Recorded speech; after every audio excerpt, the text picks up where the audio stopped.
Bonjour les amis, nouvelle vidéo, nouveau custom 2011, voilà, avec un kit culasse compensateur, culasse format 4.3, donc sur une frame Marui, hein, avec un grip Airsoft Masterpiece type 22 SV, modèle Infinity. Voilà, le custom de Martin, préparé pour du gaz, qui pourra encaisser du HPA, pas de souci, hein, mais à 80-90 PSI, pas plus. Enfin, si tu peux plus, mais tu vas faire péter les FPS. Hein, donc à 80-90 PSI, ça devrait tourner sans souci. Custom pour du tir sur cible, si j'ai bien compris, hein, donc pas de traceur. Voilà, donc préparé pour de l'AIPSC. Hein. Support de Red Dot vissé à la frame par le poteau Atelier Le Prieur. Hein, si vous avez des envies d'usinage ou tout ce qui touche à l'usinage, taraudage, n'hésitez pas à le contacter sur Facebook. Hein, c'est un poteau Atelier Le Prieur qui m'a fait ça aux petits oignons, impeccable. Voilà, donc on va démonter la culasse, enfin on va démonter le custom et on revient sur les pièces utilisées au moment du démontage. Hein. Alors là, non, bah, on va tout démonter. Hein. Voilà. Allez, c'est parti.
Donc je rappelle, hein, avant de démonter la culasse, on desserre la vis qui maintient le bloc op sur la frame.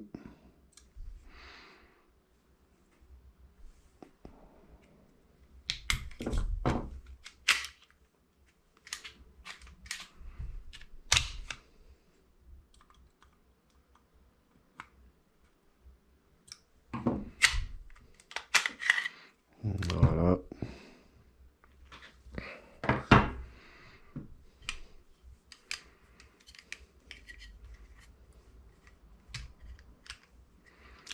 Là, le mieux, une fois que la vis est trop dévissée, bah, le nozzle se coince dedans. Donc le mieux, c'est de la remettre à fleur pour continuer le démontage.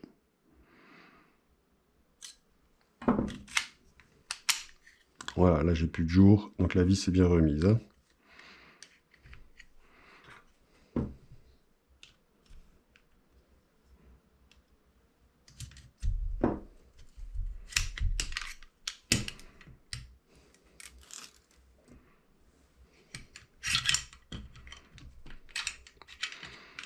Alors le poteau Atelier Le Prieur qui a fait le Cerakote camo aussi. Hein, donc le custom étant là-bas pour le montage du support de Red Dot. Le client en a demandé pour faire un Cerakote. Donc il nous a fait un très très joli Cerakote camo urbain. Hein, noir, blanc, gris. Très très joli. Hein. Merci poteau. Taf impeccable. Donc là on va démonter le cooking handle qui est fourni avec le kit sur lequel j'ai rajouté une rondelle anti-desserrement. Voilà.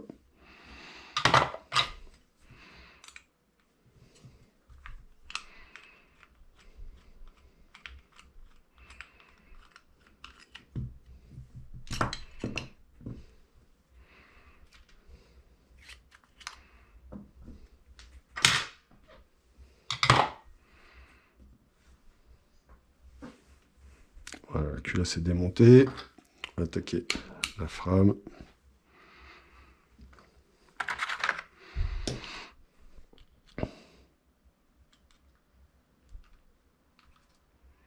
Donc là, on y va toujours très doucement quand on démonte comme ça.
Voilà. Donc on va commencer par le grip. Grip type donc SV22. Type 22, modèle SV de chez Infinity.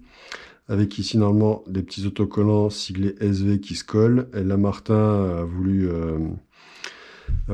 c'est ses mots, rendre hommage à Atelier le Prieur et à moi-même. Donc il a fait graver des petites plaquettes en carbone avec le sigle Atelier le Prieur. Et moi, il fera graver Art Custom GBB quelque part, genre ici sur la culasse, peut-être par le poteau artisanat Kidec, je ne sais pas, je lui laisse le choix. C'est pas très grave. Moi, le principal, c'est que le client soit satisfait. Mais je te remercie en tout cas, Martin, pour cette jolie attention. J'ai dû reprendre les grippes au niveau des vis de grippe, hein, ça passait pas. C'est souvent le cas en ce moment sur les grippes alu. Donc voilà, on fait avec, c'est pas grave. Nouveau trigger de chez Airsoft Masterpiece. Je ne sais plus quel type c'est, type 14 ou type 17, je ne sais plus exactement. Un trigger qui imite les triggers réels Limcat sur un trigger bar Airsoft Masterpiece ajusté. Donc les nouveaux triggers là, Airsoft Masterpiece, sont vraiment très très très jolis et vous allez voir la course de détente que j'ai réussi à faire avec. On arrive à faire des courses de détente très très courtes. Éjecteur de chargeur donc en inox silver fourni avec le grip.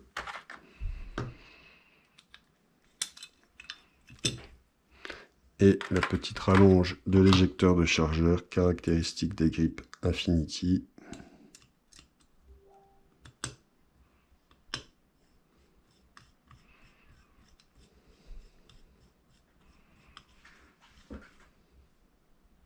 Voilà. Le grip est remonté. On entend bien qu'il y a une très bonne action du trigger, hein, aucun souci. Trigger qui est vraiment très très joli. La frame, donc on est sur une frame Marui en Zamax, c'est pas une frame Advance. Donc là, je l'ai fait pour la vidéo. Après, moi, je te conseille de pas trop dévisser tout le temps et revisser, hein, parce que les pas de vis dans les frames Advance comme ça, ça peut se fragiliser.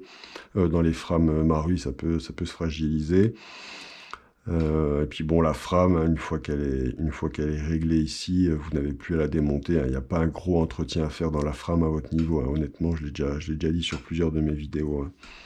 Vous, les entretiens sur la frame, ça s'arrête ici au rail, hein, les nettoyer, les ruiler, et puis basta. Hein. Surtout pas de graisse. Disconnecteur en inox renforcé. Le système d'entraînement du marteau en acier qui a été retravaillé. Le marteau, Martin voulait absolument le marteau QB Infinity. Voilà, donc le marteau QB Infinity, hein, c'est vrai que c'est un des plus jolis, qui a été retravaillé également.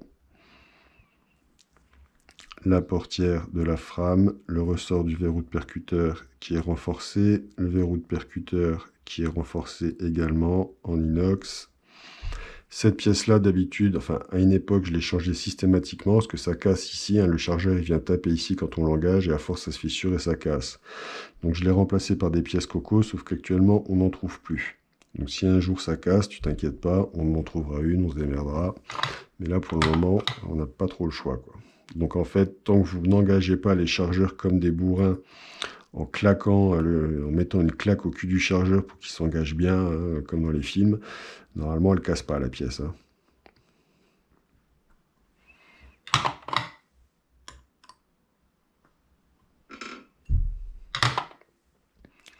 Le ressort du percuteur et le percuteur.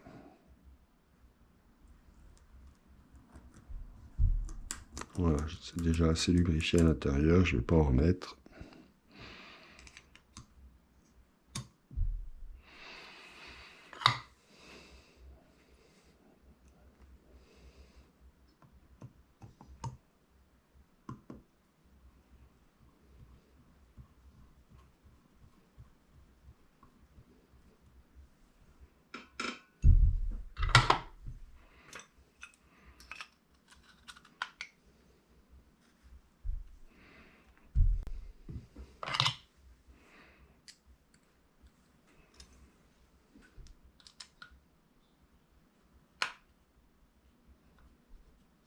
Voilà, donc maintenant les vis passent bien, hein. Au début on ne pouvait pas du tout visser, hein, ça passait pas.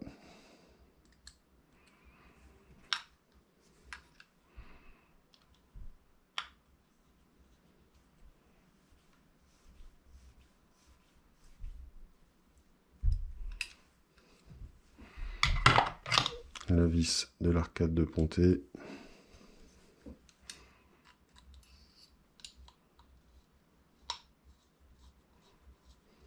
Donc, pas de rail tactique installé, hein. C'est pas nécessaire pour le tir sur cible.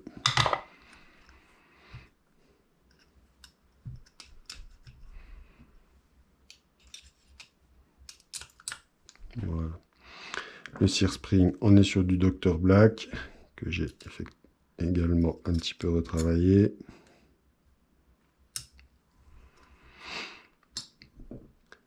Sécurité de grip, on est sur une sécurité de grip Airsoft Masterpiece, SV type 3, magnifique, noir mat.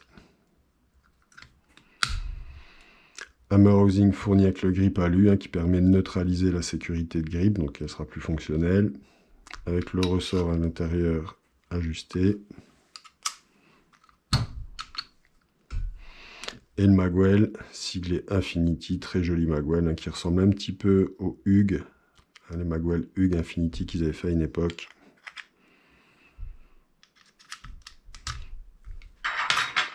Qui change des magwell qu'on voit depuis quelques temps sur les grippes alu, hein. Le Safety Spring Plugger, c'est un Airsoft Masterpiece. La sécurité de pouce, on est sur la Coco, mais en acier ce coup-ci. La version Albatros toujours.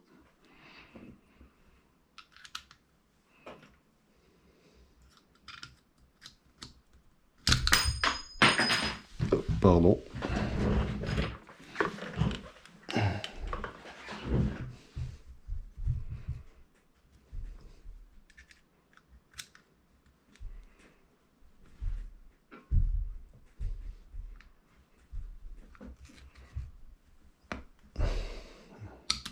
Voilà. Là, pour le coup, il n'y a vraiment plus de jeu entre la sécu et la frame. Donc elle est un petit peu dure, hein, c'est le Safety Spring Plugger Soft Masterpiece qui est plus dur que le Marui, hein, mais là, aucun risque que la sécurité ne s'enclenche toute seule, comme ça peut arriver souvent. Voilà, c'est très léger, regardez. C'est très court, hein. Voilà, la frame est remontée. La culasse, donc culasse format 4.3 Hein, c'est un kit culasse. Alors c'est un kit TTI normalement. Celui-ci n'est pas gravé TTI. Hein. Fourni avec un BBH. Donc c'est un BBH Airsoft Master pièce. Je sais qu'au gaz, ça tourne bien. Donc on l'a conservé. On avait dit qu'on ferait un essai, si c'était nécessaire de le changer ou pas. On l'a conservé, malgré que le cylindre ici soit plein. Hein, il a de très bons résultats. Pour le gaz, le HPA, c'est pas la même danse. Le nozzle, donc nozzle spécial gaz. Hein. Ressort de nozzle renforcé.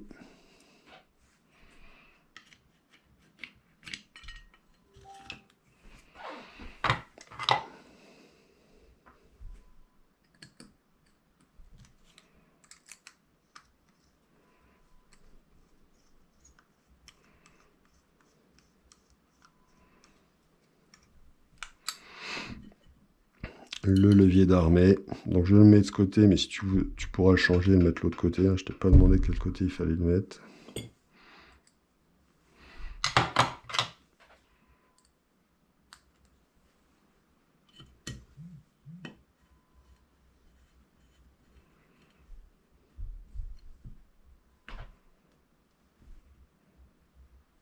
Voilà.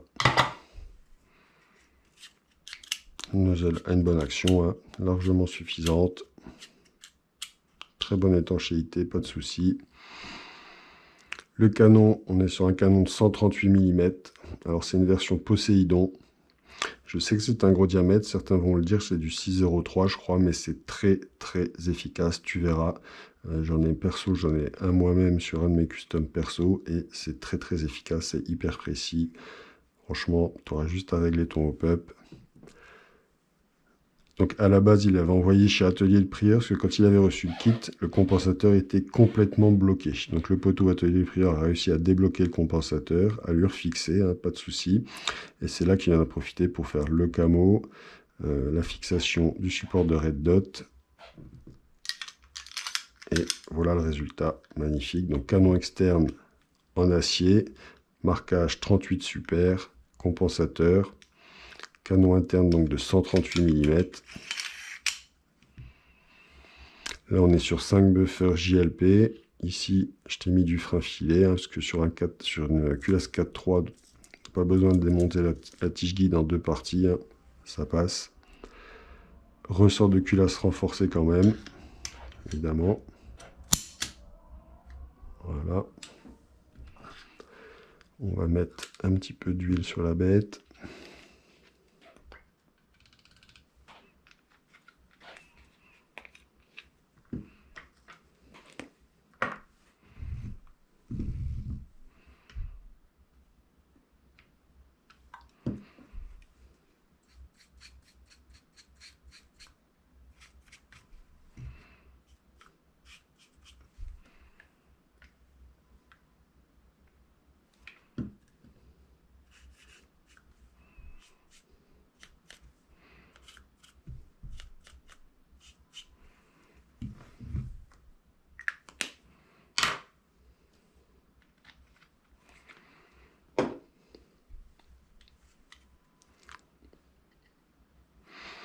Donc une fois que tu es là, Martin, je te rappelle, mais tu connais maintenant, hein, la petite roulette pour régler le hop-up qui est ici. Hein. À droite, tu montes, à gauche, tu descends. C'est indiqué dessus, de toute façon. Le slice top, on est sur un slice top Airsoft Master pièce acier, STI modèle Costa.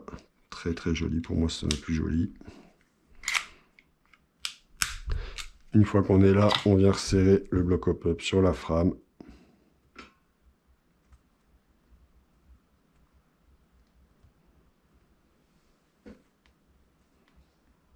Donc là, on est sur une frame en zamac. Hein. La vis peut avoir tendance à rentrer un petit peu plus. On voit que la culasse n'a pas une bonne action. Ce qui veut dire qu'ici, c'est trop serré. Donc, je vais venir desserrer un petit peu. Voilà. Là, on est bien. On voit bien que le canon externe bouge quand même que très peu. Hein. Peut-être la resserrer un petit chouille pour voir.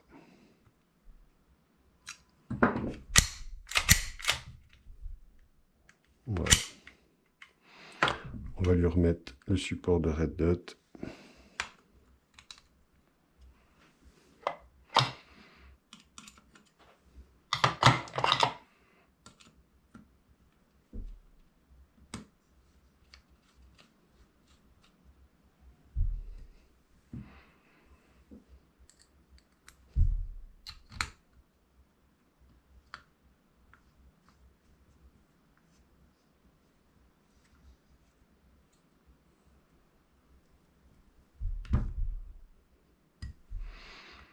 Voilà, hein, si le travail est bien fait, comme ça a été fait chez le poteau atelier Le Prieur, une fois que les deux vis des extrémités sont vissées, vous pouvez mettre les autres sereinement, hein.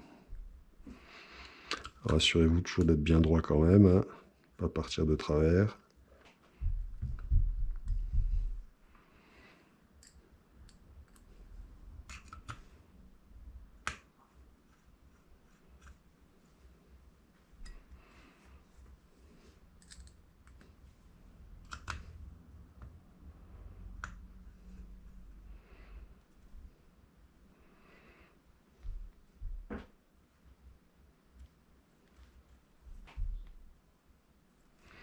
Voilà. Donc le support de Red Dot est fourni avec 3 jeux de vis, hein, pour les 3 anthrax différents ici, hein, qui te permettent vraiment de mettre un maximum de Red Dot, et 4 petits tétons différents que tu cales ici, au cas où ta Red Dot serait vraiment petite, hein. Tu vois, moi si je mets la mienne, je suis au-dessus des trous dont je parle, mais il y a des Red Dots qui vont être petites, les trous vont apparaître ici, donc tu mets tes 2 petits tétons silver ici, pour pas qu'elles partent vers l'avant, et tu la visses sur l'anthrax correspondant. On va faire une petite mesure. Donc Martin qui n'en est pas à son premier custom chez moi, hein, donc je te remercie Martin.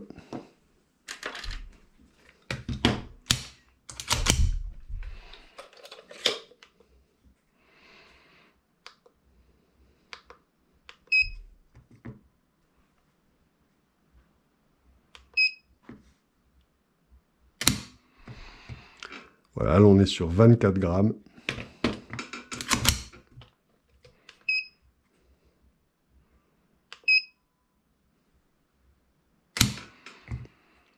« 27 grammes. »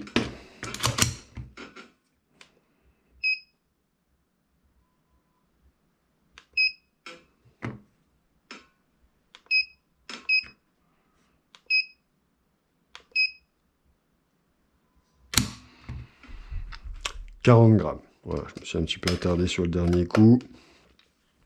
Donc on est à 40, 70, 70, 95, divisé par 3, on est dans les 30 grammes de moyenne. Pour la pression nécessaire au déclenchement du tir.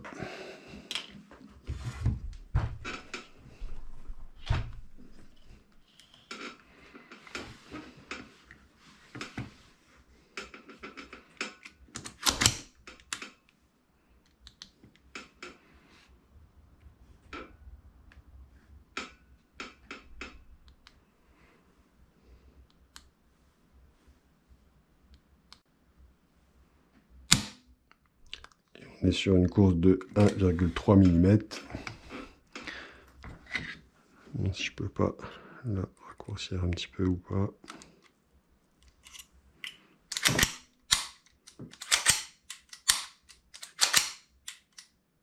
Non. Voilà, là on sent tout de suite que c'est pas bon.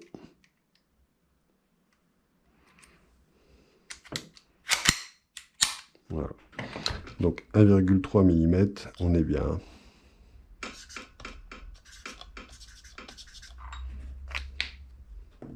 Donc on a un trigger léger, court, et qui va être très réactif. Les petits tests, donc pas de traçante, hein. Un chargeur standard, Marui, gaz 175p ici, et mes chargeurs donc préparés, hein. Donc ici j'ai changé la valve, j'ai changé le gaz route et j'ai changé les lèvres. Voilà. Ça c'est pour voir si ça vaut le coup de mettre un gaz route sur ton Kappa ou pas. Alors, est-ce que... Voilà, bah c'est bien, ils y ont pensé une fois. D'habitude, les talons de chargeur Marui ne passent pas avec les magwell des grippes alu. Là, ça passe, c'est bien.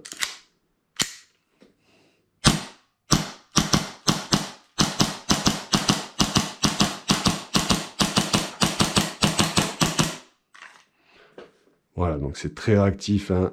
On peut faire de la doublette, triplette. Alors là, l'intéressant, c'est pouvoir faire des doublettes, hein, parce qu'on a IPSC, il y a des formules où on est obligé de faire 2 tirs sur la cible, hein, les cibles cartonnées, là.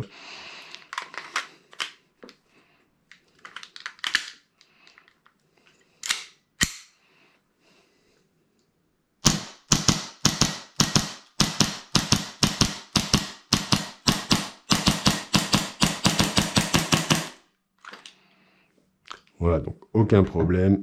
C'est réactif, c'est léger, il n'y a pas de souci, Martin. Je vais pouvoir te poster ça aujourd'hui dès que j'ai l'adresse. Voilà les potos, je vous remercie d'avoir suivi cette nouvelle vidéo et je vous souhaite une bonne fin de journée et je vous dis à très bientôt pour une prochaine. Ciao, ciao, bisous.